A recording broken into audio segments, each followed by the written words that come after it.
Hello friends, in this video we are going to talk about how you can transfer your Dymension tokens or coins to your Cosmos address. So before we start the video, please don't forget to hit the like and the subscribe button. It really helps my channel grow. So I am sure most of you must be facing issues with regards to transferring Dymension tokens to your centralized exchange or maybe to your Cosmos address. And for me, my original Dymension tokens were on Trust wallet and also a few other wallets because I was able to claim my Dymension tokens on multiple wallet. Now for this video purpose, I will be showing you the example of only one wallet that I have received like close to 80 Dymension tokens, whereas on others I have received a lot more, to be honest. So I will show you the smaller one. So what you can do is, let's take an example like if you have MetaMask or Trust wallet where you hold your Dymension tokens, all you have to do is you will need to transfer these tokens to your Kepler wallet. Now if you go ahead and put in your Kepler wallet address while transferring Dymension tokens, then the most of the times the transaction does not go through. So in this case, what you can do is you can head over to your MetaMask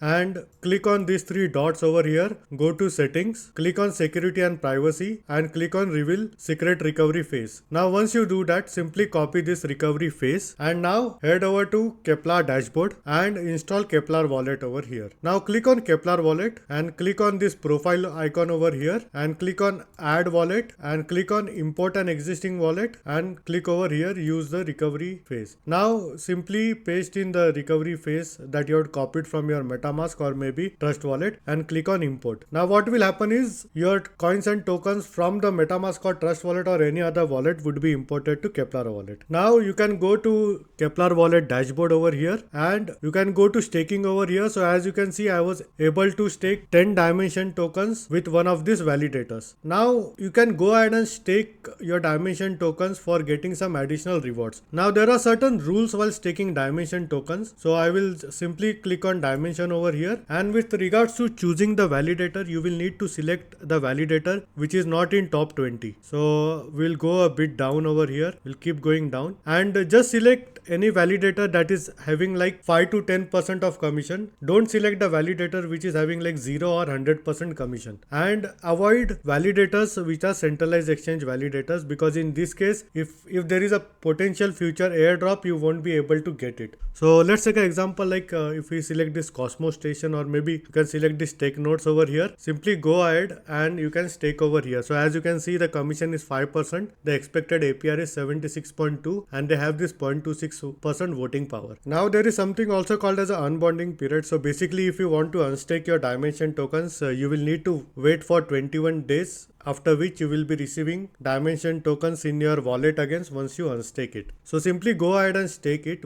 because if we talk about the staking on the portal Dymension.xyz network over here, and if you go in staking and try to stake it from here, it won't succeed most of the time. So because there is some issues with their portal, I think so. So using this method on the Kepler dashboard, this is the best way in order to stake your Dymension tokens as of now. And maybe in the future you will be able to easily transfer it in between chains or maybe to a centralized exchange. So this is how you can transfer your Dymension tokens to your Cosmos address and earn some additional rewards. So this is all for this video, and in case if you have any doubts and questions, please feel free to leave a comment. I would be more than happy to help you. Hope you like my video. Thank you for watching.